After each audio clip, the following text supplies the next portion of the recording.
नमस्कार किसान साथियों, मैं अशोक कुमार मैजिग्रो बायोटेक कंपनी गंगानगर से। तो फ्रेंड्स, मैं आपको बताना चाहूँगा कि मेरा काम क्या है। पहले तो मैं यही बात करना चाहूँगा कि मेरा काम क्या है। मैं हमेशा आता हूँ और आते ही आपको कभी तो गेहूं के बारे में बताने लग जाता हूँ, कभी सरसों के बारे में बताने लग जाता हूँ, कभी जौ के बारे में बताने लग जाता हूँ।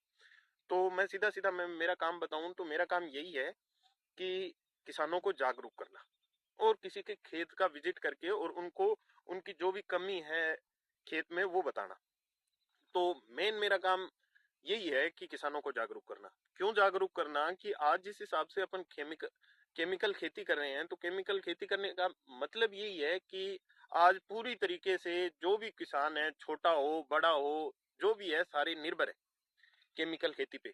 क्योंकि आज यूरिया डीएपी अपने को ना मिले तो हमारी फसलें नहीं होगी। यूरिया डीएपी के बिना फसल बोना ही ऐसी कहानी है कि हमें डीएपी नहीं मिली तो कैसे बीजेंगे गेहूं, बिजाई कैसे करेंगे गेहूं की। तो इस वजह से मैं आपको बताना चाहूंगा कि कम से कम अपने हाथों हाथ तो मैं नहीं कहता कि हम हाथों हाथ छोड़ देंगे, पर 2 से 4 साल लगातार अपन जो खेती करेंगे धीरे धीरे, साथ में ऑर्गेनिक मिलाओ और साथ में केमिकल, दोनों संतुलित खेती चलने दो और 2 से 4 साल लगातार करेंगे तो उसके बाद हो सकता है कि हमें 4 साल लगे, पर 4 साल के बाद मैं ये पूरे पक्के विश्वास से कह सकता हूँ कि हम केमिकल से दूर चले जाएंगे। और अभी तो अपनी ये कंडीशन है कि मान लो कि 1 बीघा अपन बिना ऑर्गेनिक बिना केमिकल के करके देखते हैं तो या तो 4 कुंटल गेहूं होगी या 5 कुंटल गेहूं होगी, ज्यादा से ज्यादा 7 कुंटल, इतने से ज्यादा गेहूं नहीं होगी।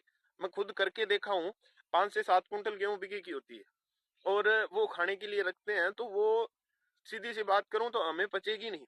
देसी गाय का घी आज के लड़कों को नहीं पचता, ठीक है। और हमारे बुजुर्ग थे तो वो कहते हैं कि 4 रोटी बाजरे की और घी में चूर के खा लेते थे। हम नहीं खा पाएंगे। क्यों नहीं खा पाएंगे कि हमारा खान पान यही है। केमिकल हम खा खा के हमारा जो पचने का सिस्टम है वो ही खराब हो चुका है। तो इस हिसाब से बात करूं तो आने वाले 5 से 10 साल के भीतर भीतर मैं बात करूं तो आज छोटी सी कहानी बताऊं तो सभी जो लोग किसान लोग हैं तो देख रहे होंगे, तो सभी अपने आप में सोच के देखना कि 1 बीघे में कोई बोलता है मेरे 20 कुंटल कणक होती है, कोई बोलता है मेरे 15 कुंटल होती है। तो 15 कुंटल गेहूं लेने के लिए आप कितना केमिकल डालते हो। मैं सीधी सीधी बात करूं तो लगभग 3 कट्टे यूरिया, 1.5 कट्टा डीएपी और खरपतवार की अपन स्प्रे करते हैं और 2 स्प्रे अपन एनपीके, बोरोन, वो निकाल देते हैं 2 स्प्रे। तो हो गया केमिकल। लगभग इतना खर्चा करके 15 से 20 कुंटल गेहूं लेते हैं और वो गेहूं अपने को खराब करती है। वो ये नहीं है कि हमें ताकत दे रही है।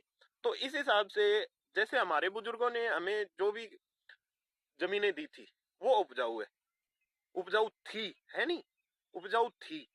अब हम नशा दे रहे हैं और वो काम कर रही है। इस हिसाब से आने वाले टाइम में मैं मान के चलो 10 साल अपन ऐसे खेती कर लेंगे। 10 साल के बाद अपन क्या करेंगे। 10 साल के बाद मेरे को लगता है कि किसान खेती नहीं कर पाएगा। क्यों नहीं कर पाएगा कि आज से 10 साल पहले हम डालते थे यूरिया डीएपी या तो 5 किलो या 10 किलो। अभी हमारी कंडीशन है 3 कट्टे, 3.5 कट्टे। आने वाले 10 साल के बाद होगा 6 कट्टे या 7 कट्टे। यही कंडीशन रहेगी।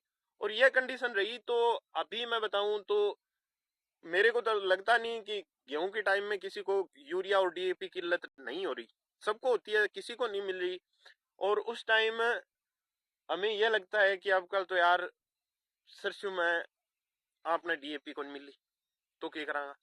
और गेहूं में यही लगता है कि यार डीएपी को नहीं मिली क्या करांगा। तो इस हिसाब से तो यही कंडीशन हो गई कि हम डीएपी यूरिया पे निर्भर है। और आने वाले 10 सालों के बाद तो अपन इतने निर्भर हो जाएंगे कि वो खेत में नहीं डली तो अनाज नहीं उगेगा, और अनाज नहीं उगा तो हम खाएंगे क्या। तो मेरा कहने का मतलब यही है कि कम से कम, मैं नहीं कहता कि आप एकदम से छोड़ो, लगभग 2 साल 4 साल लगाओ, धीरे धीरे कम करते करते हम छोड़ सकते हैं इसको। कोई भी नशा हो तो एकदम नहीं छोड़ सकते, बट आने वाले 2 से 4 साल के अंदर अपन छोड़ सकते हैं। तो मेरे कहने का मतलब भाई यही है कि धीरे धीरे जागरूक बनो, और जागरूक होगे तभी आने वाली अपनी जनरेशन है, आगे आने वाले अपने बेटे हैं पोते हैं, उनको अच्छी जमीनें दे पाएंगे हम, जैसे हमारे बुजुर्गों ने हमें दी थी। और आने वाले जो लोग हैं, जो हमारे बच्चे हैं, उनको हम दे पाए। हम अन्नदाता हैं, और अन्नदाता आगे खाना देने के लिए हम आगे दे सके, हमारी जमीनें काम करेगी तो ही दे पाएंगे, नहीं नहीं दे पाएंगे। इस हिसाब से तो मेरे को यह लग रहा है कि 10 साल के बाद अपन किसी को खाना नहीं दे पाएंगे, अन्नदाता कहने नाम के अन्नदाता रह जाएंगे। क्यों? हमें खुद को पता है कि 10 साल के बाद जिस हिसाब से हमें यूरिया डीएपी मिल रही है, आगे आने वाले टाइम पे बंद हो जाएगी, और बंद होने के बाद हमारे खेतों में अनाज नहीं उगेगा। तो इस हिसाब से मैं ये कहता हूँ कि आने धीरे धीरे 2 से 4 साल 5 साल लगे, पर ये केमिकल का नशा जमीनों को छुड़वाएं, और कब धीरे धीरे कम करो। पहले 10% कम करो, उसके बाद 20% 30%, ऐसे करके 10 फसलें, मतलब लगभग 5 साल लगाएंगे तो 5 साल के अंदर हमारी फसलें तैयार हो सकती है, जमीन पर वापस उपजाऊ हो जाएगी, और आगे हम हमारी जमीनों के लिए उपजाऊ बना सकेंगे हमारी जमीनों को, और वापस से जैसे हमारे बुजुर्गों ने हमें जैसी जमीन दी थी, तो हम हमारे बच्चों को वैसी जमीन दे पाए। और मेरे को तो मैं सीधा सीधा बताऊं तो मैं खुद फसल, ये देखो सरसों मैंने ऑर्गेनिक बोई थी, और इसमें मेरे को लग रहा है कुछ नहीं। क्यों? कि इसमें खुद हमने कुछ नहीं डाला, तो ये सरसों यही है। और अब की टाइम पे फलियां आ रही है सरसों में, सरसों पक रही है लोगों की, पर हमारी यही है। क्यों यही है? कि ये ऑर्गेनिक है। ये हमने ये 2 से 3 क्यारे बीज के और देखा था, यह सरसों यही है। तो आने वाले इस हिसाब से तो ये सरसों तेल वाली होगी, तेल निकलता, और घर के यूज के लिए तेल, यही काम होगा। तो मैं यही कहता हूँ कि धीरे धीरे इसमें हमने कुछ नहीं डाल के बस प्रयोग ही किया था, कि हम प्रयोग करके देखें क्या होता है, कैसी होती है सरसों। और गेहूं भी अब मैं दिखाऊंगा कल आपको, जिसमें हमने कुछ नहीं डाला, सिर्फ मैं जिस कंपनी में लगा हुआ हूँ उसके कुछ गट्टे डाले हुए हैं, बाकी कुछ नहीं डाला हुआ। तो वो मैं आपको कल दिखाऊंगा। तो मेरे कहने का मतलब यही है कि सीधा हमारी ये सरसों खड़ी है तो इसमें कुछ नहीं है।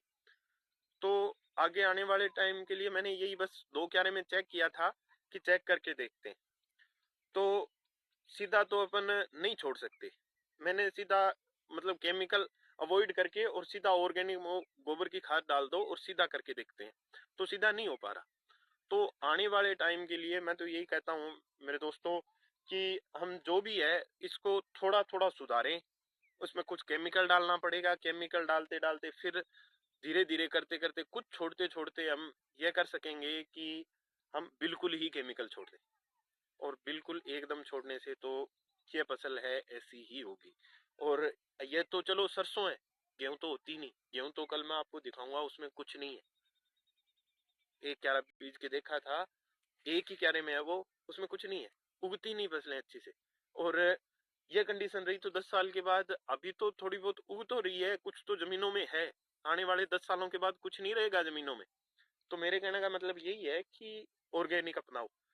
तो आज के लिए बस इतना ही। और वैसे मैं सरसों आपको दिखा रहा था, तो इसमें मैंने कुछ नहीं डाला है, इस वजह से यही खड़ी है बस, इसमें कुछ नहीं है। ठीक है किसान साथियों, मेरे नंबर में बोल देता हूँ, 63 782 51 179। जो भी बात करना चाहे, जो भी नॉलेज हो है मेरे पास, वो उतना दे सकता हूँ। मैं ये तो नहीं कहता कि मैं आपको सारा कुछ बता दूंगा, तो सारा कुछ तो खुद मेरे को ही पता नहीं। तो मैं भी एक आपकी तरह ही किसान का बेटा हूँ, जितना पता है उतना बता रहा हूँ। और कोशिश करता रहूंगा कि जितनी मेरे को जानकारी है, जितनी मैं जानकारी जुटा सकता हूँ उतनी जुटा के सब किसान भाइयों को बताऊं। और आज के लिए बस इतना ही। और हो सके तो मेरा चैनल सब्सक्राइब करो, लोगों को शेयर करो, और जैसे हम जागरूक हैं और लोगों को जागरूक कर सकें, इसी हिसाब से आज के साथ आज के इस सेशन को मैं बाय कहता हूँ। नमस्कार किसान साथियों, धन्यवाद।